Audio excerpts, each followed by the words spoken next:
संत रामपाल जी महाराज एक ऐसे महान संत जिन्होंने अपनी सतभक्ति, तत्व ज्ञान, करुणा और सेवा के बल पर समाज में नई मिसाल कायम की है। संत रामपाल जी महाराज की अगुवाई में उनके सभी सतलोक आश्रमों से समाज कल्याण के अद्भुत कार्यों ने समाज को सुनहरे भविष्य की एक नई उम्मीद दिखाई है। संत रामपाल जी महाराज से नाम दीक्षा लेने के बाद लाखों लोगों की लाइलाज बीमारियां जैसे कैंसर, एड्स आदि ठीक हुई। संत जी के ज्ञान से प्रेरित होकर उनके अनुयायियों ने लाखों यूनिट रक्तदान किया। संत जी ने लाखों बहन बेटियों का दहेज मुक्त विवाह करवाया।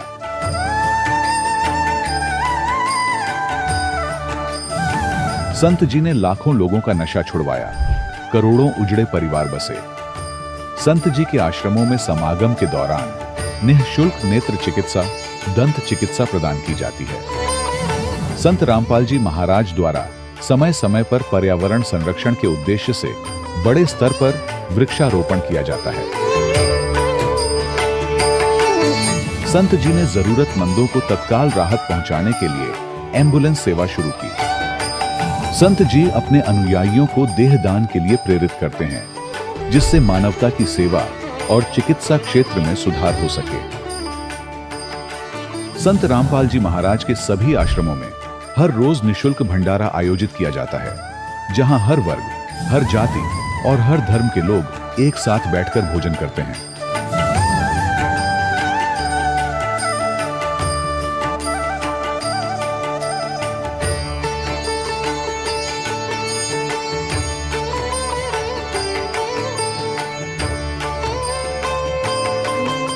संत रामपाल जी महाराज की अन्नपूर्णा मुहिम ने गरीब और बेसहारा लोगों के जीवन में एक नई ऊर्जा और उम्मीद को जन्म दिया है। घर घर खाद्य सामग्री और जरूरी मदद पहुंचाकर संत रामपाल जी महाराज ने लोगों को दुख और मजबूरी से लड़ने की ताकत प्रदान की है।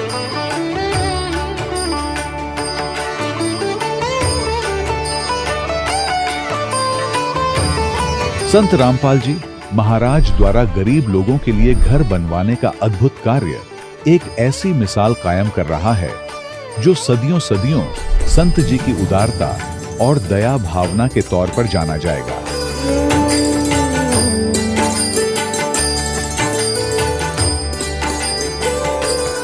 संत रामपाल जी महाराज के आश्रम में हजारों बुजुर्गों को सम्मान और प्यार के साथ जीवन जीने का अवसर मिलता है। उनके खाने, रहने और स्वास्थ्य की पूरी जिम्मेदारी संत रामपाल जी महाराज उठाते हैं। अनाथ बच्चों के लिए संत रामपाल जी महाराज के सभी आश्रम किसी वरदान से कम नहीं। यहाँ उन्हें शिक्षा, संस्कार और भविष्य के लिए बेहतर अवसर प्रदान किए जाते हैं। चाहे बाढ़ हो, भूकंप या महामारी, संत रामपाल जी महाराज और उनके अनुयायी हमेशा ही जरूरतमंदों के लिए सबसे आगे खड़े रहते हैं। कोविड महामारी के दौरान संत रामपाल जी महाराज के आश्रमों से करोड़ों लोगों के लिए भोजन, दवाइयां और जीवन रक्षक सामग्रियां उपलब्ध कराई गई। चाहे गरीब की मदद हो या किसी शोषित और पीड़ित वर्ग के हक और सम्मान की लड़ाई, संत रामपाल जी महाराज ने हमेशा ही उनकी दबी आवाज को सरकारों तक पहुंचाया है और उन्हें उचित न्याय दिलवाने में अहम भूमिका अदा की है। समाज में आध्यात्मिक और सामाजिक मूल्यों के प्रति जागरूकता लाने में संत रामपाल जी महाराज हर कदम पर मानवता के सच्चे सेवक साबित हुए हैं। संत रामपाल जी महाराज का जीवन हमें सिखाता है कि सच्ची सेवा वही है जो निस्वार्थ भाव से की जाए। आइए हम भी इस महान सेवा के कार्य में इस महान संत से जुड़ें और संत रामपाल जी महाराज से नाम दीक्षा लेकर अपने जीवन को धन्य बनाएं।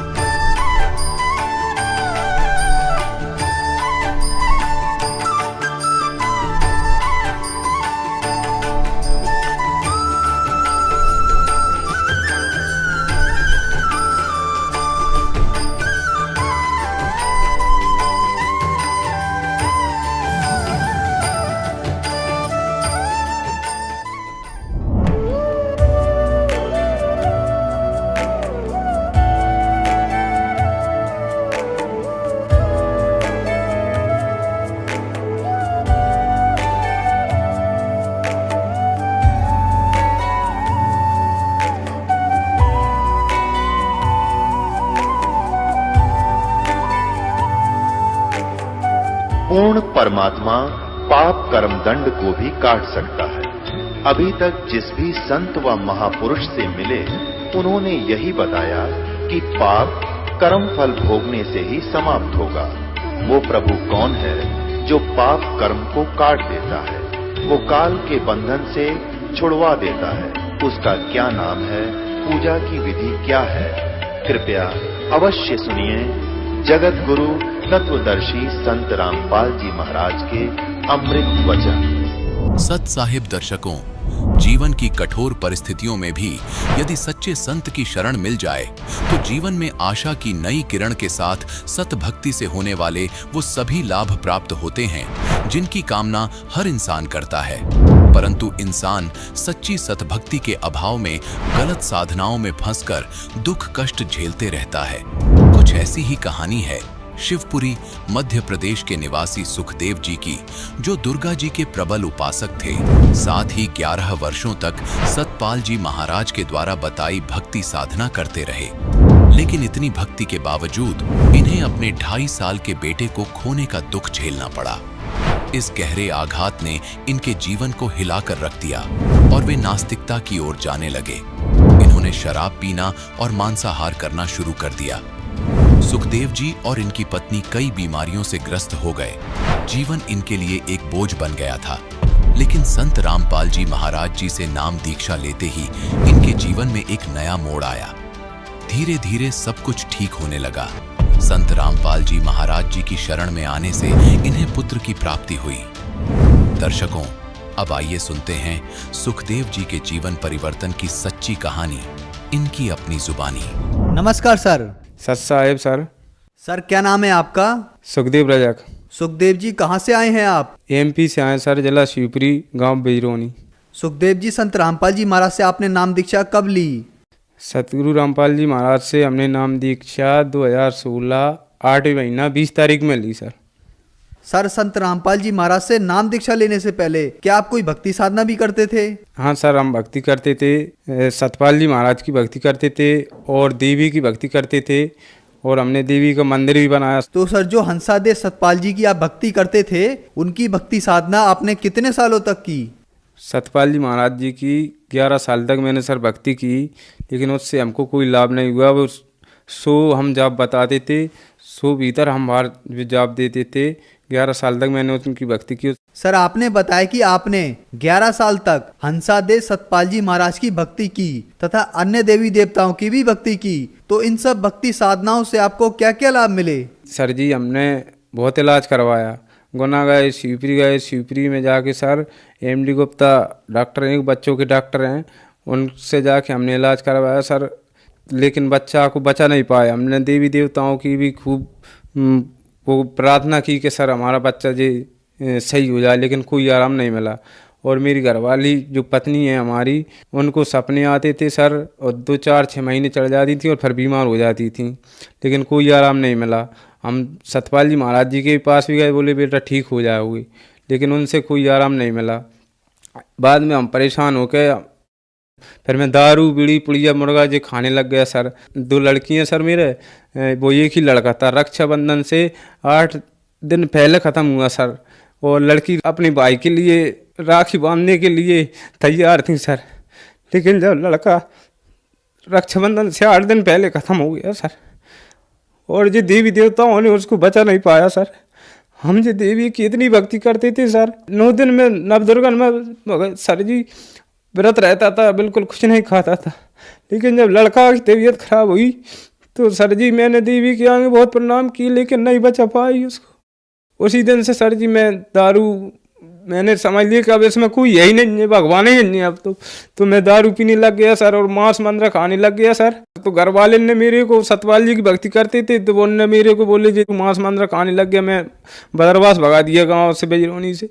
सर, आपने बताया कि आप देवी देवताओं की तथा हंसादेव पंत सतपाल जी महाराज की भक्ति करते थे, लेकिन आपको उससे कोई लाभ नहीं हुआ, बल्कि आपके परिवार में हानियां ही हानियां हुई। आपको बचपन से बीमारी थी, आपका बेटा भी मर गया, और साथ ही साथ आपकी पत्नी को भी बीमारियां स्टार्ट हो गई।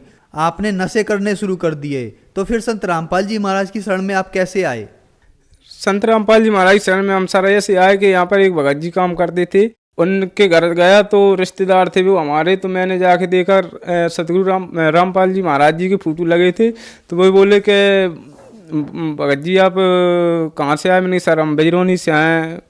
तो बोले हम जी रामपाल जी महाराज से नाम ले लो और आपके सब कष्ट दूर हो जाएंगे। तो हमने कहा सर भगत जी इनके बारे में जी ऐसे ऐसे बोलते हैं। बोले भगत जी आप तो जी पुस्तक ले जाओ ज्ञान गंगा, इसको पढ़ना और आप टीवी पे सत्संग देखना। तो सर जी मैंने उनसे ये कहा कि भगत जी हमने बहुत भक्ति कर ली देवी देवताओं की, लेकिन हमको आराम नहीं मिल रहा है। हमारी 2 लड़की हैं सर, लड़का खत्म हो गया रक्षाबंधन से पहले, तो सर हमको लड़का चाहिए बस, और कुछ नहीं चाहिए हमको। तो बोले भगत जी ये तो आपको रुगों में देते हैं परमात्मा, ये लाभ तो आपको मिल ही जाएंगे, आप तो मोक्ष के बारे में सोचो। आप ना ये पुस्तक ले जाओ ज्ञान गंगा, इसको पढ़ना आप और सत्संग देखना और आपको समझ में जा। ग्वालियर जाके नाम दीक्षा ले लेना। सर ठीक है भगत जी, मैं पुस्तक लेगा। घर पे जाके मैंने पुस्तक पढ़ी, सत्संग देखा, तो मेरे ज्ञान समझ में आ भगत जी। तो मैंने ग्वालियर जाके नाम दीक्षा ली। संत रामपाल जी महाराज से नाम दीक्षा लेने के बाद आपको क्या लाभ मिले? संत रामपाल जी महाराज जी से नाम लेने के बाद सर जी मैंने गुरु जी को दंडवत प्रणाम किया और अरदास लगाई कि परमात्मा जी 2 बच्ची हैं, इनको एक भाई दे दो मालिक। एक पहले इनका भाई था वो ख़त्म हो गया, जो रक्षाबंधन से 8 दिन पहले ही वो ख़त्म हो गया था सर जी। तो परमात्मा से प्रार्थना लगाने के बाद सर जी 9 महीने में फिक्स 9 महीने में परमात्मा ने एक बहनों को भाई दे दिया था। और सर जी मेरे पैरों में गांठ थी बचपन से, तो मैंने उनका इलाज करवाया शिवपुरी, गुना, ग्वालियर, लेकिन कहीं पे भी आराम नहीं मिला।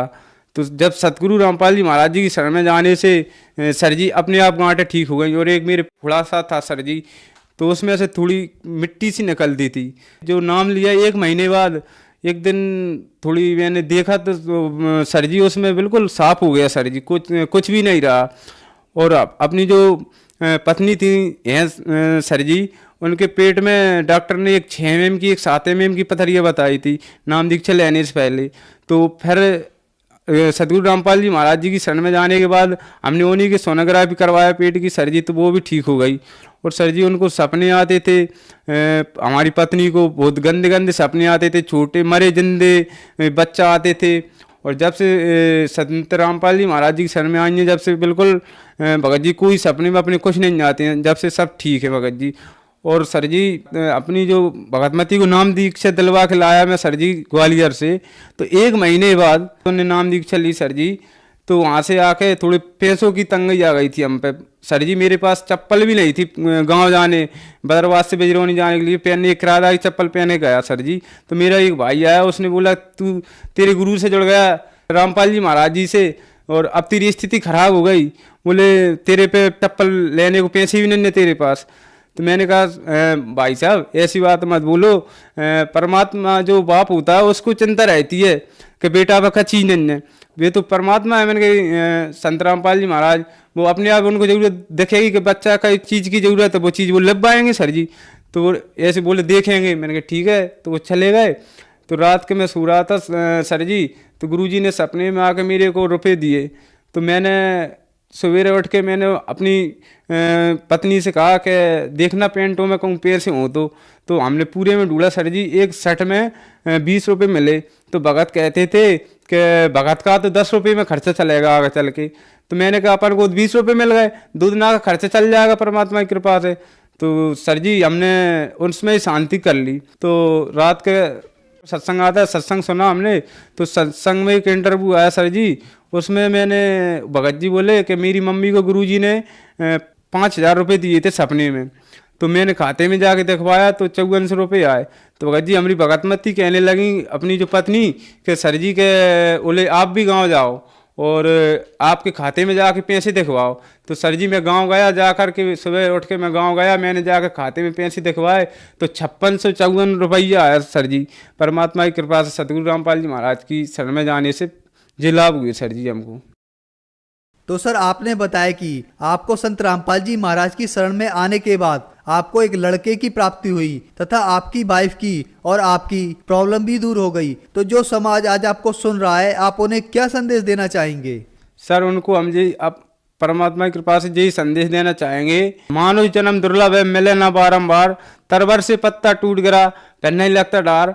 तो सब भगत बहन भाई सब चैनल पे जो सत्संग देखते हैं तो वो उनको ये सोचना चाहिए, समझना चाहिए कि अपन को किस प्रकार का गुरु बनाना चाहिए। हम भी जुड़े थे सतपाल जी महाराज जी की शरण में, लेकिन वहाँ से हमको कोई लाभ नहीं हुए। तो संत की पहचान भी संत रामपाल जी महाराज ने वेदों के अनुसार, गीता जी के अनुसार बताई है। उस संत की शरण में जाना चाहिए। संत रामपाल जी महाराज जी से नाम दीक्षा लें और अपना कल्याण कराएं। सर, संत रामपाल जी महाराज से नाम दीक्षा कैसे ले सकते हैं? बहुत से चैनलों पर संत रामपाल जी महाराज जी का सत्संग आता है, उसके नीचे मोबाइल की पट्टी आती है और उनसे संपर्क करके आपको वहाँ से पता चल जाएगा। उनसे संपर्क करें और अपना कल्याण कराएं। धन्यवाद सर। सत साहेब। दर्शकों, अभी आपने सुने संत रामपाल जी महाराज से दीक्षा प्राप्त करके सुखी हुए भक्त के अनुभव। अब देखिए जगत गुरु तत्वदर्शी संत रामपाल जी महाराज के मंगल प्रवचन। कहा चनावे मेड़िया लंबी बीत उसार, घर तो 3.5 हाथ, वही घना तपोड़े 4। परमात्मा कहे कि खुशी मना रहा है, लंबी लंबी 4 द्वारी बनाकर ऊपर नीम बरवा के कि घर तो 3.5 हाथ, घना तपोड़े 4। और कह कबीर अधिका गह उनको नहीं विचार। अपना हाथ इतना होता ही है, इसको हाथ बोलते हैं अपनी देसी लैंग्वेज में। प्रत्येक व्यक्ति का अपना शरीर 3.5 हाथ का होता है। हूंठ हाथ कहते हैं, हूंठ हाथ 3.5 हाथ। तो परमात्मा कहते हैं आपने तो 6 कमरे की कोठी बना रखी है, एक कमरे में एक पलंग पे एक कोण में वही सो सकता, कोई से में सो ले। तो कहने का भाव यह है परमात्मा का कि आप जी दूसरों को देखा देखी अपने कर्म ना बिगाड़ियो। जो तेरे भाग में भगवान ने दे रखा ठीक है, 1-2 कमरे 4 दिशे तेरे बना ले, और ना भी होता तो धक्का ना करिए, उसी में टाइम पास कर ले। सिर्फ ये सोचकर ये रेस्टोरेंट है, हमने कुछ दिन टाइम पास करना है। फिर हमारा दृष्टिकोण अपने परमात्मा पर आना चाहिए, कबीर भगवान पे। ये समर्थ थे, एक वर्ड में, एक शब्द में सारे ब्रह्मांड रख सकते हैं। पृथ्वी उस पर सब घास फूस बना सकते हैं, फिर पेड़ पौधे पैदा कर सकते हैं एज इट इज, फलदार नो के नो, सूर्य चांद बना रखे। तो वो परमात्मा एक झोंपड़ी में रहा करता और एक क्रिया करके दिखा करता कि है अपना वर्क भी करो, काम भी करो, राम भी जपो। इतना सच घना जरूरत नहीं है बकवादों की। यदि तुमने यहां भी सुखी रहना है और उस सुख में स्थान को प्राप्त करना है, तो फिर जब उस मालिक की तरफ देखकर आगे चलो, संसार की तरफ देखकर चलोगे, आप इस मार्ग पर बढ़ नहीं पाओगे। ठीक फिर परमात्मा कहते ज्यों राखे त्यों ही रहूं। कैसे ही रखे मालिक, चाहे आपने सुख कार दे, कोठी दे, नो प्रॉब्लम, पर भगवान ना भूलना। कहने का भाव मालिक का ये है, यानी कम से कम बता रहा है 3.5 हाथ और 3.25 का भी मकान हो तो भी संतोष करना, पर भगवान ना भूलना। अगर राम भूल गए और दूसरे की नकल के लिए किसी ने कोठी बनाई मैं भी बनाऊं तो बात बिगड़ेगी। भगवान कोई बालक नहीं, सब पता उसको कि इस बच्चे को जब तक खिलौना नहीं मिलेगा यो आगे नहीं चलेगा, तो वो भी खिलौने यहाँ वो देगा आपको। ऐसी बात नहीं, बालक नहीं है। अपने बच्चे को कोई रोता नहीं देख सकता, और समर्थ धनी पिता तो कदे ना देखे, तो आप धनी पिता की संतान होगे हुई उस कबीर भगवान की। आपको किसी चीज का अभाव नहीं रहने देगा, लेकिन भक्ति करनी पड़ेगी। अब यहाँ की सतिथि बताते हैं परमात्मा कि आप किस स्थान पर रह रहे हो। साथी हमारे चले गए, हम भी चालन हारे, कोई कागज में बाकी रह रही, तात लगी है वारे। पतझड़ आवत देख कर बन रोवे मन माही, वो ऊंची टहनी पात थे आज पीले हो जाए। पात जड़नता यूं कहे सुन भई तरवर राय, अब के बिछुड़े नहीं मिले न जाने कहाँ गिरेंगे जाए। तरवर कहता पात से, सुनो पात एक बात, यहाँ की यह रीति है, एक आवत एक जात। परमात्मा एक उदाहरण दे रहे हैं हमारे लिए। क्या बता रहे हैं कि जैसे संसार रूपी वन में और एक परिवार रूपी पेड़ लगा हुआ है, पतझड़ आती है, जब उनका पत्ते झड़ने का समय आता है, उस समय परमात्मा कह रहे हैं कि पहले हरा भरा था वो वन, अब मन में रो रहा है कि कोई पत्ता नजर नहीं आ रहा, पीले होकर गिर रहे हैं। और फिर क्या बताते हैं, पतझड़ के अंदर पुराने पत्ते टूट टूट कर पीले होकर गिर जाते हैं। कोई गंदे नाले में गिरता है, कोई पशुओं के पैरों के नीचे काटा जाता है, या कोई इकट्ठा करके फूंक दिया जाता है। उसकी तुरंत बाद छोटी छोटी कोपल फूट आती है और फिर वो पत्ते बनकर फड़फड़ाने लग जाते हैं। एक साल वो फड़फड़ा लेते हैं और फिर उनकी वही दशा होती है, फिर नई कोपल आ जाती है। तो परमात्मा समझाना चाहते हैं कि आज जो हमारे जैसे बुढ़े हो गए, ये पीले हो गया, हम सफेद बाल साफ दिखाई दे रहे हैं, ये जान का टाइम आ लिया, और अब भी बकवाद ना छुट्टा तो फिर वो मूर्ख आदमी है। और तुरंत ही दादा की मरण का टाइम हो गया, वह पोते तैयार हो लिए, 50-60 साल वो पोते नाच कूद लेंगे, फिर उनकी वह दशा होगी। तो परमात्मा कहते तुम रह कहाँ रहे हो, कदे बुद्धि से काम लिया, और लिया तो कोई विकल्प नहीं था। आज आपके सामने विकल्प है इसका कि ये काम करके आप इसको सदा के लिए समाप्त कर सकते हो। परमात्मा समझा रहे हैं कि पतझड़ आवत देखकर बन रोवे मन माही, ये उच्ची टहनी पात थे ये पीले हो जाए। पात जड़नता यूं कहे, सुन भई तरवर राय, अब के बिछड़े नहीं मिले ना जाने कहाँ गिरेंगे जाए। जैसे कोई व्यक्ति को पता लग जाता है कैंसर होगी, डॉक्टर ने बता दिया कि अब 10 दिन का मेहमान है, सभी रिश्तेदार इकट्ठे होने शुरू हो जाते हैं, कुल के लोग भी हाजिरी लगाना शुरू कर देते हैं। और वो कहता है, उसको उस समय महसूस होता है कि जिस परिवार में मैं रहा था इसमें रह नहीं पाऊंगा, जाना पड़ेगा। तो वो अपने आप कहता है, भगवान अब क्या होगा मेरा, ना जाने कहाँ जाऊंगा। तो कुल के लोग सांत्वना देते हैं, भाई चिंता ना करें, यहाँ तो सबके साथ ऐसी ही बनती है, कोई पहले मर गया कोई पीछे मर गया, ये तो सबने ही जाना है। तो यहाँ की ये एक रीति है, और ऐसी सांत्वना हम देकर उसको संतोष देते हैं, और अपनी चिंता फिर नहीं रहती। हम सोचें इसको कुछ सांत्वना दें, यो ठीक ठाक मर गया। तो यही उदाहरण दे रहे हैं परमात्मा के पात जड़नता यूं कहे। एक परिवार से निकल कर जाने वाला जो व्यक्ति मरने वाला कह रहा हो, सुन भई तरवर राय, अब के बिछुड़े नहीं मिलेंगे तेरे तय, ना जाने कहाँ गिरेंगे जाए, ना जाने कुत्ते बनेंगे गधे बनेंगे, पता नहीं कहाँ दुर्गति होगी। अब तरवर कहता पात से सुनो पात एक बात, यहाँ की यह एक रिवाज है, परंपरा है, रीति है।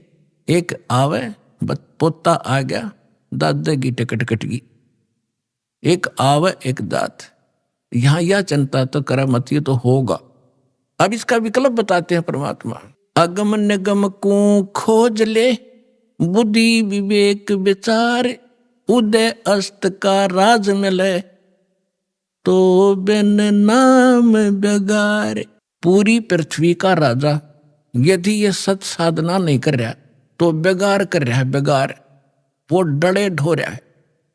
जब राजा डले ढो रहा तो आप अपने हिसाब लगा लो, एक जनसाधारण नागरिक राजा को तो सक्षम मानता है, समर्थ मानता है, उसके आगे भीख मांगता फिरता है। और परमात्मा कहते हैं वो भी डले ढो रहा है जो सत भक्ति नहीं करता।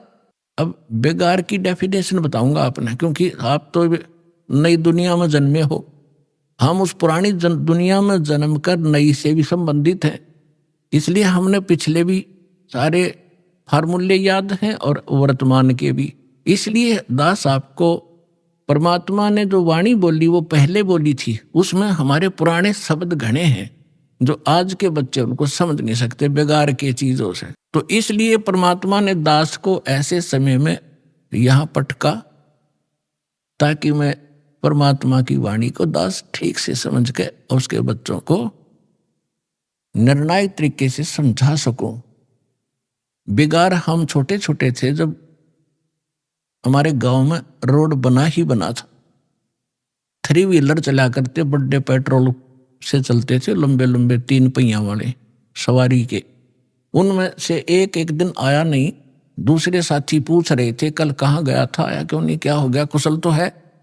उसने बताया कल मैं बेगार में फंस गया। फिर वो बेगार बता रहा था कैसे कि रात के 12 बजे पुलिस वाले आ गए और मुझे उठा ले गए 2 बजे सी सुबह कल, और ले गए मुझे थाने में। पेट्रोल अपने पल्ले से डलवाया मैंने, और वो बैठ के उसमें उन्होंने कई जगह रेड लगानी थी। पहले थाने वालों के पास व्हीकल नहीं होते थे, वो यूं ही किसी को पकड़ ले जाते थे और सारा दिन उसकी रेल बनाए रहते। वो कह रहा था कि सारा दिन लगभग 200 किलोमीटर तो मैं वैसे मेरा यू 3 व्हीलर घूमया, 200 रुपये का पेट्रोल अपने घर से डाला, आप रोटी अपने पल्ले खाई, उनको और खिलाई जो पुलिस वाले साथ में थे, चाय पानी पीवे थे कितने। और अब उसको और तो ये सोच रहे थे कि भाई गणिया कमाई कर रहा होगा, यो तो आज तक भाग्या फिर है, दौड़ा फिर है इसका 3 व्हीलर। और वो करका था अपना घर तक खर्चा सारा, और दिखा था बड़ा जोर का पहिया चल रहा इसका। तो इसको बेगार कहते हैं कि आज मैं बेगार में फंस गया था। तो यहां जो भी राजा बना है, कोई डॉक्टर बना है, इंजीनियर बना है, कोई IAS IPS अधिकारी बने हैं, या कोई जज बने हैं, या कोई एडवोकेट बने हैं, या कोई सेठ बना है, या कोई मंत्री, मुख्यमंत्री, प्रधानमंत्री, राष्ट्रपति बने हैं, ये पिछले जन्म के पुण्यकर्मी प्राणी होते हैं। और इनकी पहले की बैटरी चार्ज होती है, पिछला पुण्य संग्रह धन इनके साथ होता है, वही लोग ऊपर को उभरते हैं। नहीं, एक परिवार में एक तो रिक्शा चला रहा है और एक व्यक्ति अच्छी दुकान कर रहा है, उसके रोज के 200-500 रुपये ग्रहण कर रहा है, 1000 रुपये। तो ये ऐसा डिफरेंस पिछले ही संस्कारों से होता है। आज कोई मुख्यमंत्री है, अब आम व्यक्ति ने तो ऐसा दिखा ही तो भाई खुदा बन गया, आगे पीछे लाल बत्ती चल रहे हैं और सलूट मारे बड़े बड़े अधिकारी, और हमारे जैसे भिखारी उसका आगे हाथ जोड़े खड़े रहे। तो उसको भी परमात्मा ने कहा ये तो छोटे से टुकड़े का राजा यदि पूरी पृथ्वी का शासक हो और जिसके पास भक्ति नहीं है वो बेगार कर रहा है, वो डले ढो रहा है, वो अपने पिछले पुनों से उस 3 व्हीलर वाले की तरह घूमता तो घना स्पीड तो दिखे, ठाठ बाट दिखे, लेकिन वो अपने घर से पूंजी नष्ट कर रहा है, अपने पिछले पुनों को खोकर नाश करके अगले जन्म में कुत्ते की योनि में, गधे की योनि में जागा। इसलिए परमात्मा कहते हैं अगम निगम को खोज ले, बुद्धि विवेक विचार, उदय अस्त का राज मिले, तो बिन नाम बेगार। पृथ्वीपति चकवे गए, जिनके चक्र चलंत, रावण सरीखे कौन गिने, अस गए अनंत। बिन उपदेश अचंभ है, ये क्यों जीवत हैं प्राण, भक्ति बिना कहाँ ठोर है, ये नर नाही पाषाण। हे भगवान, इस आत्मा के ऊपर कितना जामा बैठ गया, कैसा हमारे अंदर इतना कठोरपन आ गया, इतनी जबरदस्त चोट मारी दाता ने। इसको जगाने के लिए तू कहाँ बैठा है, तू कर क्या रहा, तेने करना क्या चाहिए था, और जिस सुख को तू यहां खोज रहा है वो भी ना मिलता तेरे को, क्योंकि वो आपको केवल संस्कार ही प्राप्त होगा। चाहे कितने कुबद कमा ले, कितनी चोरी कर ले, और कितना रिश्वत ले ले, कितनी मिलावट कर ले, कितने डाके मार ले, आपके भाग में उतना ही रहेगा, ज्यादा नहीं रह सकता। कल आपने चोरी करके 2 लाख कमा लिया, अगर कोई ऐसी समस्या पैदा हो जाएगी 4 लाख में पंडा छूटेगा, और पैसा रहा नहीं, वो कर्म बिगाड़े थे वो जो के तू तेरे सिर पर धरे रह जाएंगे, वो तेने भोगने पड़ेंगे। तो परमात्मा कहते हैं कि बिन उपदेश, देखो उपदेश माने गुरु के शिक्षा और दीक्षा, दोनों उपदेश में आ जाते हैं। जो बिन उपदेश आश्चर्य है, अचंभ है, ये क्यों जीवित है, जीव प्राण, और भक्ति बिना काठोर है, ये नर नहीं, मनुष्य नहीं है, ये तो पत्थर है। इतना विवेक नहीं रखते ये लोग। नर नाही ये पाषाण, जिनका इतना ज्ञान और ऐसी भगवान की वाणी का असर नहीं हो रहा, कहते मानुष नहीं है, फिर ये तो पत्थर जैसे हृदय के इंसान हो गए। पाप कर्मों का ज्यादा प्रभाव है। और फिर जैसे आपको अभी आपने सुना कि मिलना भाग्य ही है, भाग से अधिक हो नहीं सकता, और जो आपने 2 नंबर के काम करे वो कर्म और बिगाड़ लिए, वो पाप आपके साथ रहेंगे, धन नहीं रहेगा। फिर इसका विकल्प बताया परमात्मा ने, ठीक है अनजानपने में जो गलती होगी सो होगी, आगे से सतर्क हो जाओ, यहां से दीक्षा लो, आपके पिछले पाप भी नाश होंगे, आगे आपके भाग्य में ना होगा, ये समर्थ है, आपके नए लेख लिख देगा ये कबीर भगवान, वो समर्थ शक्ति है, समझ लेना इस बात को।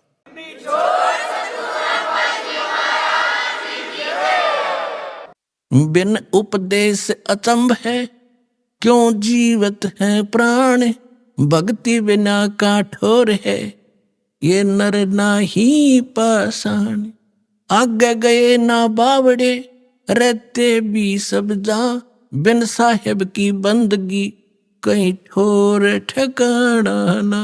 होय होय पुण्यात्माओं, कलेजा फटफटा होगा आपका एक दिन, जब आपका पाप कर्मों का बुखार उतर जाएगा, आत्मा निर्मल हो जाएगी, आंखों से आंसू नहीं सूख्या करेंगे जब ये वाणी सुना करोगे। अब क्या बताते हैं परमात्मा कि जो हमारे दादे परदादे पहले चले गए, उन्होंने ताकि बताया नहीं उनकी के दुर्दशा हुई, और शेष भी जा रहे हैं। अब भगवान आके बताते हैं स्वयं, और फिर उस जिन संतों से वो मिलते हैं वो संत बताते हैं।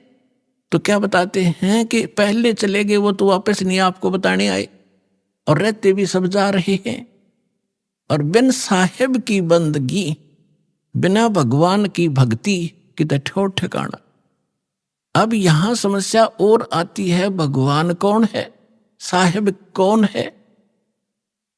अब ये दास ने आपको बहुत बार बता रखा है, इसको बार बार रिवाइज ना करूं, क्योंकि देखो एक तहसीलदार भी साहब है, मालिक है, स्वामी है, एक कमिश्नर डिप्टी कमिश्नर भी, डीसी भी स्वामी है, डीएम बोल रहे कई जगह उसको, और मंत्री भी, पर मुख्यमंत्री भी साहब है, प्रधानमंत्री भी साहब है, राष्ट्रपति भी साहब। तो यहां कौन से साहब की तरफ संकेत किया गरीबदास जी ने, उनका कौन साहब था। अनंत कोट ब्रह्मांड का एक रुति नहीं भार, सतगुरु पुरुष कबीर हैं ये कुल के सिरजनहार। हम सुल्तानी नानक तारे दादू को उपदेश दिया, जात जुलाहा वेद न पाया वो काशी में कबीर हुआ। यानी ये भगवान भी बता दिया है वो साहेब कौन सा जिसकी भक्ति करनी चाहिए, ये वो परमात्मा है जो काशी में धानक जुलाहे रूप में कबीर नाम से आए थे। ये अनंत कोट ब्रह्मांड का स्वामी, ये है मेरा साहेब। तो यहां कहते हैं अग गए ना बावड़े, रहते भी सब जा, और बिन साहेब की बंदगी कहीं ठोर ठिकाना ना। जैसे आज यहां प्रधानमंत्री बन गया, भक्ति की नहीं तो राजा का नेक्स्ट जीवन गधे से शुरू होता है, ये विधान बता रखा भगवान। अब गधे का जीवन जब पूरा होगा वहां मृत्यु, फिर कहेंगे चलो कहां, कोई पुण्य बना है तो स्वर्ग में जाओगे। स्वर्ग का समय निर्धारित है आपके पुण्यों के आधार से, आपकी पूंजी जब समाप्त हो जाएगी फिर चलो नरक में, पाप वहां भोगने पड़ेंगे। जब तक हम कबीर साहब की शरण में नहीं आते, इस दास से उपदेश लेकर सतभक्ति आप नहीं करोगे, तो आपको केवल वर्क डन मिलेगा, जैसा कर्म किया वैसा ही भगवान आपका थारा भगवान उतना ही फल देता रहता है। जिसको तुम भगवान मानते थे वो केवल इतना ही काम कर सकते हैं, जैसा कर्म वैसा ही फल। और ये परमात्मा आपके पाप नाश करेगा, ना भाग्य में होगा, और आपको आवश्यकता होगी, नो नहीं बेमतलब डिमांड करोगे वो नहीं मिलेगा। एक विद्यार्थी जो आवश्यक वस्तु मांगता है, पिता माता वही देते हैं, और वो मांगा मैंने बंदूक खिला दे कि पागल है पिताजी, विद्यार्थी को गन ला के देगा तो ऐसी डिमांड करोगे फिर नहीं मिलेगी आपको।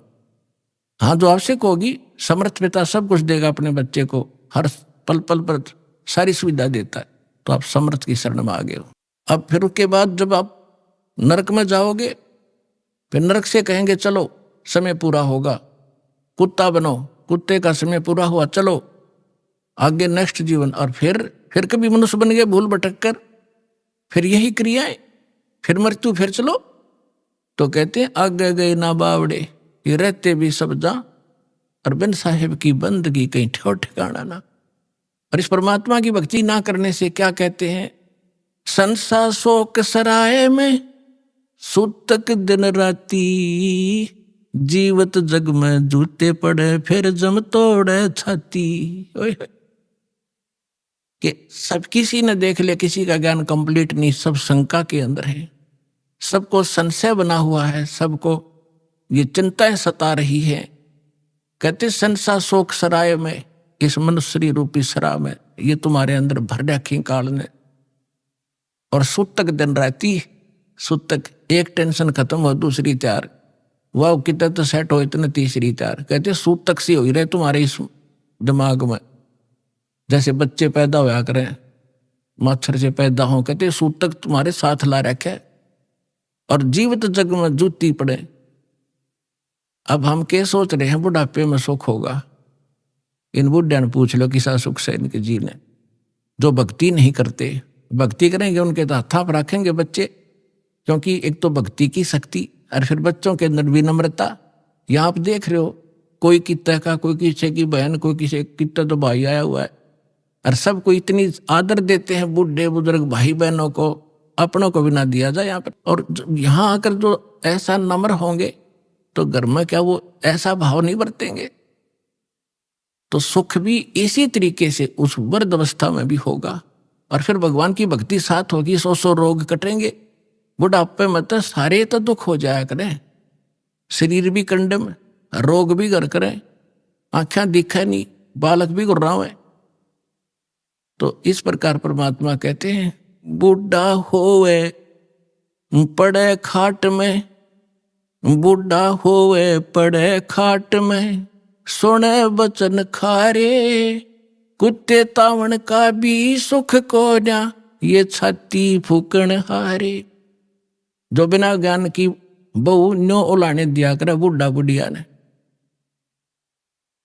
पुराने समय में बूढ़ा बुढ़िया की खाट गेट पर डाली जाया करती, और बहू कह कर जाया करती तो देखिए कुत्ता ना बढ़ जा घर में। अब बुढ़ापे में जब दिक्कत फिर उड़ा के वो कुत्ता बिल्ली सब बदमाश हो कि तन की तय बढ़ जा, वो कूद मस्ता रहेगा अंदर जाकर ने, तो दूध दाद या लस्सी लस्सी खिंडा दी गिरा दी उसने, तो बहू आवेगी, अंदर जाते देखेगी उसकी सौ पर सुई जावेगी, तब उसको लाना देती है। परमात्मा कहते हैं वृद्ध हुए फिर पड़े खाट में, सुने वचन खारे, और कुत्ते ताउन का भी तुम्हारा सुख को ना, तुम छाती फूकण हारे।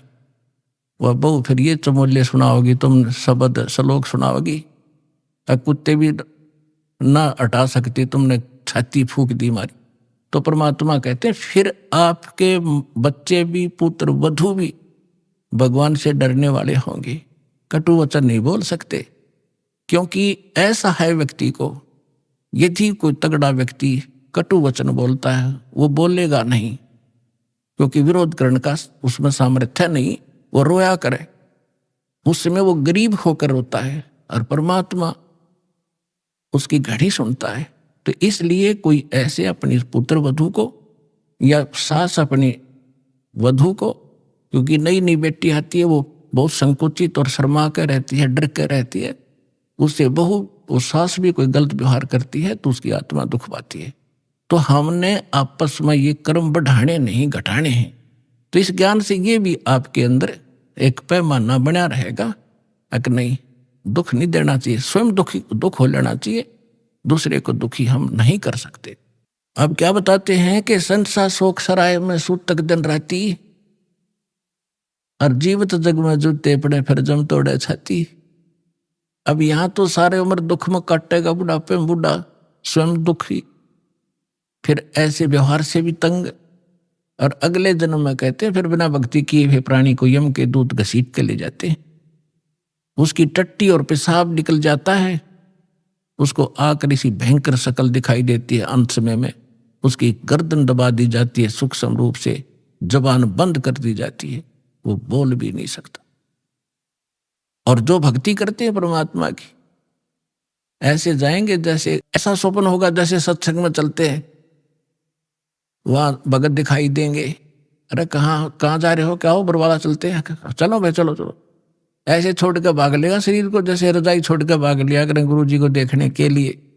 और फिर सतलोक में फिर ऊपर जाएंगे त्रिकुटी पे, सारे निकलते दिखाओगे यहाँ से गणेश के कमल में, फिर सावित्री ब्रह्मा वाले लोक में कमल से होते हुए, फिर नाभि ब्रह्मा विष्णु जी और लक्ष्मी जी के लोक से होते हुए सबका अकाउंट क्लियर करवा के, फिर वो जैसे कोई जाते हैं ना कहीं पर नए स्थान पर, तो पीछे पीछे सारे उसका अनुसरण ही करते रहते हैं। यहाँ ये कर ले, पता कर, ऐसा यहाँ कर, अच्छा यहाँ से कर दे, यहाँ जूते जमा करा दे, यहाँ जोत का सामान जमा करा दे। तो इस तरह वहां ऐसे कराते हुए त्रिकुटी में पहुंच जाओगे, वहां परमात्मा मिलेगा अपने इस दास के रूप में, कबीर साहब। और वहां फिर धर्मराज के दरबार में आपको क्लियर कराया जाएगा सतनाम के प्रथम मंत्र का, वहां अकाउंट क्लियर होगा।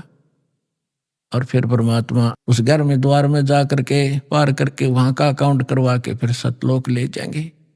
आप सतलोक बैठे पाओगे, और घर वाले यहाँ सोच रहे हैं मर गया, मरा नहीं हो तो सतलोक पहुंच गया। हरना कुछ में मैं करे, यहाँ की इस भौतिकवाद की कितनी इसके अंदर कमजोरी है, जिसके ऊपर आमांडी पाके बैठे थे। कहते हिरण्यकशिपु ने पूरी पृथ्वी पर शासन बना लिया था अपना, और नो कहता मैं ही हूं, मैं भगवान हूं। हल्दी की गांठ प्राप्त करके 5-4 वर ले लिए ब्रह्मा जी से, सुबह मरूं ना शाम मरूं, दिन में मरूं ना रात मरूं, पशु से मरूं ना पक्षी से मरूं, मनुष्य से मरूं ना फलाने से मरूं। और फिर बस इससे अपने आप को मान बैठा, आई एम गॉड, मैं हूं सब कुछ। तो परमात्मा कहते हैं सूक्ष्म ज्ञान में, हिरण्यकशिपु में मैं करे पूरी पृथ्वी का राज, ऐसे नरसिंह ले गया जो तीतर को बाज। कहते यह ब्रह्मटी होगी इन लोगों की। हिरण्यकशिपु छाती तड़वाई, ब्राह्मण बाणा और कर्म कसाई, बगैर ज्ञान के भक्ति भी करता था, ऐसी सिद्धियां भी प्राप्त कर दी थी जिसको उससे भ्रम हो गया कि मैं सब कुछ बन गया। तो परमात्मा कहते बिना ज्ञान के हिरण्यकुश छाती तड़वाई, और ब्राह्मण बाणा और कर्म कसाई। ऊं तो भगत दिखाई दे, ब्राह्मण माने भगत भी होता है, ऊं तो भगत और भक्ति करे, और कर्म कसाई वाले तो कहते ऐसे लोगों की छाती टूटिया करती है, भगवान ने उसका पेट पाड़ के गिर दिया। हिरण्यकुश छाती तड़वाई, और ब्राह्मण बाणा और काम कसाई। कबीर लूट सको तो लूटियो, राम नाम की लूटी, पीछे फिर पछताओगे, प्राण जहांगे छूट। अब ये बात आप पहले भी पढ़ा सुना भी करते, लेकिन आज सुनोगे ना आपकी छाती में लगेंगी सारी, क्योंकि अधिकारी के बिना ये अमल में आ ही नहीं सकती। और परमात्मा की दया इस दास पर है। आपको दास बार बार समझाता है, दास एक जीव है, लेकिन समर्थ के संग में उस परमात्मा ने दास को अपना मान लिया, और दास एक चलता फिरता पावर हाउस है। अभी आपने सुने संत रामपाल जी महाराज के मंगल प्रवचन।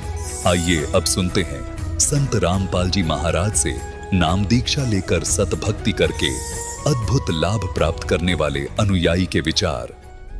दर्शकों, यह कहानी फरीदाबाद की कांता जी की है, जो पहले सुदर्शनाचार्य जी महाराज और विभिन्न देवी देवताओं की पूजा करती थीं। कांता जी ने सुदर्शनाचार्य जी महाराज के द्वारा बताई गई भक्ति साधना 7 सालों तक की, लेकिन लाभ के बजाय उन्हें भूत प्रेत की बाधाओं का सामना करना पड़ा। ये समस्याएं इतनी बढ़ गईं कि कांता जी ने आत्महत्या तक का विचार कर लिया। इसी दौरान उनके मायके के परिवार ने उन्हें संत रामपाल जी महाराज के बारे में बताया और उनसे नाम दीक्षा लेने की सलाह दी, जिसे कांता जी बताती है कि उनके जीवन का सबसे अच्छा फैसला यही था। संत रामपाल जी महाराज से दीक्षा लेने के बाद 7.5 साल की शादी के बाद उन्हें संतान की प्राप्ति हुई, जबकि डॉक्टरों ने उनकी ट्यूब ब्लॉक होने की वजह से मां बनने की संभावना को नकार दिया था। अब उनका पूरा परिवार संत रामपाल जी महाराज की कृपा से सुखी जीवन जी रहा है। आइए अब सुनते हैं कांता जी के जीवन की कहानी इन्हीं की जुबानी। नमस्कार जी। सत साहेब। क्या नाम है बहन जी आपका? कांता। बहन जी, आप कहाँ के रहने वाले हैं? फरीदाबाद से। संत रामपाल जी महाराज से नाम दीक्षा आपने कब ली? संत रामपाल जी महाराज जी से मैंने नाम दीक्षा 2014 11 मई। संत रामपाल जी महाराज से नाम दीक्षा लेने से पहले आप क्या भक्ति साधनाएं करती थी? मैं फरीदाबाद में श्री सुदर्शनाचार्य जी महाराज जी से जुड़ी हुई थी और उनसे पहले मैं सभी देवी देवताओं की भक्ति करती थी, अन्य व्रत पूजा ये सब कुछ करती थी मैं वहाँ। बहन जी, आपने सुदर्शनाचार्य जी को अपना गुरु बनाया था और भी देवी देवताओं की आप भक्ति साधना करते थे, तो इन सब भक्ति साधनाओं से आपको क्या लाभ मिले? सर, मैंने 7 साल भक्ति करी सुदर्शनाचार्य जी महाराज की। मंदिर में जाती थी मैं, वहाँ पे जो भी जैसा वहाँ पे क्रियाक्रम पूजा पाठ होता वो करती थी मैं पूरी श्रद्धा से, लेकिन मुझे लाभ 1% भी नहीं हुआ। लाभ की बजाय मुझे वहाँ उल्टा भूत प्रेत आने लगे। भूत प्रेत की बाधा इतनी बढ़ गई कि मेरे ससुराल वाले मेरे से बहुत परेशान हो गए, मैं खुद परेशान हो गई। मतलब इतना परेशान हो गई थी कि मेरी नौबत आ गई थी कि मैं आत्महत्या कर लूँ, मैं जीना नहीं चाहती। उसी दौरान मुझे मेरी शादी को इतने साल हो चुके थे, कम से कम 8-10 साल हो चुके थे, तो मैं इतना परेशान थी कि मेरे मन में सवाल भी आता था कि मैं क्या करूँ, कहाँ जाऊँ। तो अचानक से ही मेरा वहाँ जाना ख़त्म हो गया।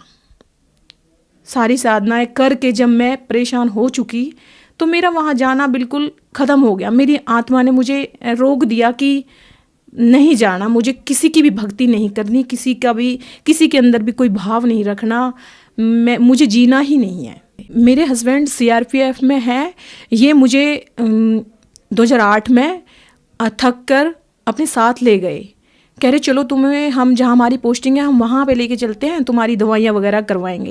लेकिन भक्ति हमारी तब भी चलती रही। सुदर्शनाचार्य जी महाराज जो फरीदाबाद में जिनका आश्रम है, उनकी भक्ति हमारी कंटिन्यू चलती रही। और भगत जी हमारे हस्बैंड हमें अपने साथ ले गए। वहाँ पे हमने इतने अच्छे डॉक्टरों से दवाइयाँ करवाई, इलाज करवाए, अपने ट्यूब टेस्ट वगैरह करवाए, लेकिन हमें जितना हम इलाज करवाते और उनकी भक्ति करते इतना ही हम परेशान होते चले जाते। तो बहन जी, इन सब परेशानियों के बीच आपको संत रामपाल जी महाराज की जानकारी कहाँ से प्राप्त हुई? सर, जब इनका ट्रांसफ़र फेज़ 3 में हुआ झड़ौदा कला से, तो मेरे मायके में, मेरे परिवार में मेरे बड़े पापा हैं आर्मी के कैप्टन रिटायर।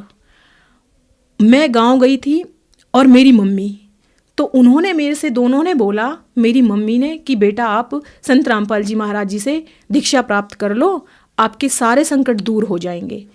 फिर हमने कहा कि नहीं, हम गुरु नहीं बदल सकते। जो हमने गुरु बनाए हैं वो हमारे पूजनीय हैं, हम गुरु नहीं बदलेंगे, हम जैसी भक्ति करते हैं उसी से ठीक है। फिर ऐसे ही ऊपर से आके हम नीचे बैठे। हमारे पिताजी थे, मतलब बड़े पापा थे आर्मी के कैप्टन रिटायर, उन्होंने संत रामपाल जी महाराज अपने गुरु बना रखे थे और मम्मी ने भी बना रखे थे। मम्मी को हमने मना कर दिया, तो हमारे जो बड़े पापा थे उन्होंने कहा कि कांता बेटा, आप संत रामपाल जी महाराज जी को अपना गुरु बनाइएगा और उनसे दीक्षा लेकर आपकी सारी परेशानी ठीक हो जाएगी। उनको पता था कि मेरे बच्चा नहीं है, वो क्लियर नहीं कहते थे मेरे से, तो ऐसे कहते थे कि आपकी परेशानी बिल्कुल ख़त्म हो जाएंगी। फिर उसके बाद सर, मैं इतनी तबीयत ख़राब हो गई थी मेरी बहुत ज़्यादा तबीयत ख़राब हो गई थी। मेरी मम्मी का फ़ोन आया, मम्मी कहने लगी बेटा एक बार मेरे कहने से तुम चल दो, कहने से चल दो। तो ठीक है, मैंने कहा मम्मी ठीक है हम चल देंगे, दीक्षा हम लेंगे नहीं वहाँ जाके, हम चल देंगे, हम देख के आएंगे आश्रम कैसा है। तो उनके साथ में जब संत रामपाल जी के आश्रम में वहाँ पहुँची, वहाँ जाने के बाद मैंने वहाँ का आव भाव देखा, वहाँ का माहौल देखा। और जिस टाइम गुरुजी वहाँ पे आए थे तो मुझे पता भी नहीं था कि परमात्मा अनजाने में मुझे ऐसे दर्शन दे रहे हैं। तो मैंने प्रणाम किया गुरुजी को, बोली कुछ नहीं, मैंने प्रणाम किया। फिर वहाँ पे आने के बाद प्रणाम करके गुरुजी के बोल रहे थे कि जिन्होंने दीक्षा नहीं ले रखी है दर्शन नहीं दे, मतलब गुरुजी प्रणाम आशीर्वाद नहीं देंगे, लेकिन मुझे मना नहीं किया। मैं ऐसे ही चली गई और गुरुजी ने मुझे आशीर्वाद दे दिया। अब वहाँ से हम आए तो कहने लगे कि आप दीक्षा ले लो। तो हमने वहाँ ऐसे करने के बाद दीक्षा ले ली। बहन जी आप 2014 में सतलोक आश्रम में गए और संत रामपाल जी महाराज से नाम दीक्षा ली। हमने संत रामपाल जी महाराज के अनुयायियों से सुना है कि जो भी संत रामपाल जी महाराज से नाम दीक्षा लेते हैं उन्हें लाभ जरूर होते हैं। तो क्या आपको भी कोई लाभ प्राप्त हुए संत रामपाल जी महाराज से नाम दीक्षा लेने के बाद? जी सर, मुझे आध्यात्मिक, भौतिक, मानसिक सारे लाभ प्राप्त हुए बंदी छोड़ सदगुरु रामपाल जी महाराज जी से। सर मैं अकेली भक्ति करती थी घर में, तो 2016 में मैं अपने हस्बैंड से कहती थी कि आप भी संत रामपाल जी महाराज जी से दीक्षा लो और हम दोनों भक्ति करेंगे। लेकिन वो मना भी नहीं करते थे मेरे से और हाँ भी नहीं करते थे कि तुम छोड़ दो भक्ति। तो एक दिन मैं ऐसे ही दंडवत प्रणाम करके संत रामपाल जी महाराज जी के सामने मैं ऐसे ही कह रही थी, भगवान संत रामपाल जी महाराज कि आप मेरे साथ मेरे हस्बैंड को और लगा दो भक्ति में। तो दिवाली का टाइम था, अक्टूबर 2016। तो मैंने सेंटर जाना था और मेरे भगत जी मेरे हस्बैंड अचानक से कहने लगे कि मुझे भी नाम दीक्षा लेनी है। तो मेरे मन में इतनी खुशी हुई कि ये दीक्षा लेने के लिए कह रहे हैं। तो मैं कह रही थी इनसे कि मुझे दिवाली से पहले ही जाना है और मेरे हस्बैंड कह रहे थे मुझे दिवाली के बाद जाना है। तो मैंने कहा ठीक है आप दिवाली के बाद ले लेना, लेकिन मैं सेंटर दिवाली से पहले जाऊंगी। तब मैं दिवाली से पहले सेंटर गई। मेरे चाचा जी के लड़के हैं, प्रहलादपुर में रहते हैं, वो मुझे लेके गए और मेरे भगत जी को भी, ये मेरे साथ वैसे ही चले गए। जब ये बदरपुर नामदान सेंटर पे गए, जब इन्होंने वहाँ का माहौल भी देखा, संत रामपाल जी के जो अनुयायी थे, भक्त थे, उनसे मिले और वहाँ का माहौल देखा, तो हमारे हस्बैंड कहने लगे कि नहीं मुझे भी कांता आज ही दीक्षा लेनी है। तो ये समझ लो कि ये मेरा परमात्मा का इतना बड़ा चमत्कार था कि मेरे साथ ये जुड़े भक्ति मार्ग में। फिर भगत जी, परमात्मा को पता था, बंदी छोड़ सदगुरु रामपाल जी महाराज जी को पता था कि ये दो बच्चे परेशान हैं। किस चीज़ से परेशान है? हमारे पास औलाद नहीं थी, 12.5 साल हमारी शादी को हो गया था। हमने सारी जगह दवाइयाँ करवाई लेकिन हमें कोई आराम नहीं लगा। मैंने इतनी दवाइयाँ खाई कि मुझे शरीर में इतना साइड इफ़ेक्ट हो गया। जो मेरी ट्यूबें थी अंदर से वो दोनों ब्लॉक हो चुकी थी। मेरे पायल्स इतना बढ़ चुका था कि मैंने उसकी दवाइयाँ भी करवाई लेकिन मुझे उनसे बिल्कुल भी आराम नहीं लगा। मतलब इतना परेशान हो गई थी, मेरा शरीर इतना ख़राब हो चुका था कि डॉक्टर भी कहते थे कि शरीर काम का नहीं रहा, बस नाम का शरीर रहा है। तो जब संत रामपाल जी महाराज जी से दीक्षा ली, फिर भगत जी ने 2016 में दीक्षा ली, उसके 1 महीने बाद परमात्मा की ऐसी रज़ा हुई, मुझे 12.5 साल में परमात्मा ने खुशखबरी सुनाई कि आप माँ बनने वाली हो। तो भगत जी ये मेरे साथ इतना बड़ा चमत्कार मेरे बंदी छोड़ का कि मुझे सब ने मना कर दिया था कि आप माँ नहीं बन सकते हो। सब मुझे टॉर्चर करते थे, इनके गांव में मुझे कहते थे वो सामने नहीं आनी चाहिए, उसका मुंह खराब है। मुझे संत रामपाल जी महाराज ने वो दिया जो मुझे इस दुनिया में कोई और दे ही नहीं सकता। संत रामपाल जी महाराज जी से दीक्षा लेने के बाद मेरा शरीर, मेरा मानसिक स्तर और मुझे ये औलाद दी परमात्मा ने, संत रामपाल जी महाराज ने। मेरे जीवन में इतना बड़ा सुख और मेरे बंदी छोड़ सतगुरु रामपाल जी महाराज ने मुझे भक्ति का मार्ग बताया कि भक्ति क्या होती है, भक्ति कैसे करनी चाहिए, किसकी करनी चाहिए। ये सब मुझे संत रामपाल जी महाराज जी से नाम दीक्षा लेने के बाद पता चला। सर, संत रामपाल जी महाराज जी से दीक्षा लेने के बाद परमात्मा ने मुझे ये खुशी दी है, ये मेरा बच्चा है जो संत रामपाल जी महाराज जी से नाम दीक्षा लेने के बाद 12.5 साल बाद मुझे ये पुण्य आत्मा हुई है। और सर, ये मेरे भगत हैं, मेरे हस्बैंड हैं, जिन्होंने भी दीक्षा लेके हम दोनों भक्ति करते हैं संत रामपाल जी महाराज जी की। और मेरे हस्बैंड मुझे फेज 3 से लाया करते थे तब, तो मुझे रास्ते में हमें पता नहीं था, होता था कि हमारी गाड़ी चलती चलती गाड़ी के आगे कोई गाय का आ जाना और फिर हम फुल स्पीड पर होते थे तो गिर जाते थे। उससे हमें इतना लाभ मिला कि मेरे ही 3-4 एक्सीडेंट ऐसे हुए कि मैं आराम से बाइक पे बैठी थी और बाइक पे बैठे बैठे मेरा दुपट्टा उससे 2 मिनट पहले ही मैंने देखा था कि सही सलामत बैठी हूँ मैं, मेरा पूरा दुपट्टा लिपट के मेरे गले में ऐसे आ जाता है कि मेरी गर्दन बस घुटने ही वाली होती है कि तभी मेरी चीख निकलती है। और मेरे हस्बैंड गाड़ी रोकते हैं, बाइक रोकते हैं और मुझे ऐसे वहाँ पे सड़क पे हम दोनों ही गिर जाते हैं। इतने हादसे हमारे साथ हुए कि 3-4 एक्सीडेंट ऐसे ही हो गए। तो मैं जब भी घर से निकलती थी तो मैं उन्हीं भगवानों का नाम लेके निकलती थी कि हे भगवान, आज मेरे साथ कोई दुर्घटना ना हो। लेकिन जब मैं उनका नाम लेके निकलती थी तो मेरे साथ दुर्घटना होनी ही होनी थी। लेकिन जब से संत रामपाल जी महाराज जी से नाम दीक्षा ली है, उसके बाद ना कोई एक्सीडेंट, ना कोई हमें परेशानी, ना कोई हमें दिक्कत, सब चीज़ में हमें परमात्मा बंदी छोड़ सतगुरु रामपाल जी ने इतना लाभ, इतना सुख दिया है। हम बस उनकी भक्ति करते हैं। आज मैं बंदी छोड़ सतगुरु रामपाल जी महाराज से दीक्षा लेने के बाद ना मुझे कोई पायलस है, ना मेरी कोई ट्यूब ब्लॉक है, ना मुझे कोई मानसिक स्तर पर कोई बीमारी है, ना कोई मुझे परेशानी है। हम आराम से सतगुरु रामपाल जी महाराज जी की भक्ति करते हैं और आराम से अपना जीवन यापन कर रहे हैं। बहन जी, संत रामपाल जी महाराज से नाम दीक्षा लेने के बाद आपको हर तरह से सुख प्राप्त हुए, तो जो श्रद्धालु आपको देख रहे हैं, आप उन्हें क्या संदेश देना चाहेंगी? सर, मेरी उनसे हाथ जोड़कर प्रार्थना है कि इस टाइम धरती पर पूरे विश्व में संत रामपाल जी महाराज जी के अलावा और कोई गुरु हो ही नहीं सकता, क्योंकि वो पूर्ण परमात्मा है। बंदी छोड़ सतगुरु रामपाल जी महाराज इस टाइम धरती पर आए हुए हैं, 600 साल बाद फिर परमात्मा इस धरती पर आए हुए हैं। आप उनसे आइए, उनकी पुस्तकें हैं, उनका ज्ञान है, उनका सत्संग है, इतनी तेजी से चल रहा है कि जो भी भक्तात्मा सत्संग सुनती हैं फिर वो दीक्षा लेने के लिए आती है। तो मेरा उनसे विनम्र निवेदन है कि संत रामपाल जी महाराज जी से अपना कल्याण करवाओ नाम दीक्षा लेके। बहन जी, संत रामपाल जी महाराज से नाम दीक्षा कैसे ले सकते हैं?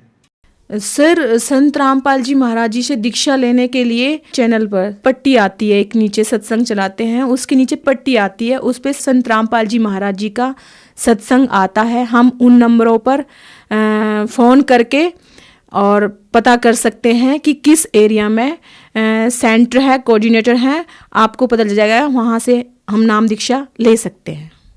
धन्यवाद बहन जी। सत साहिब।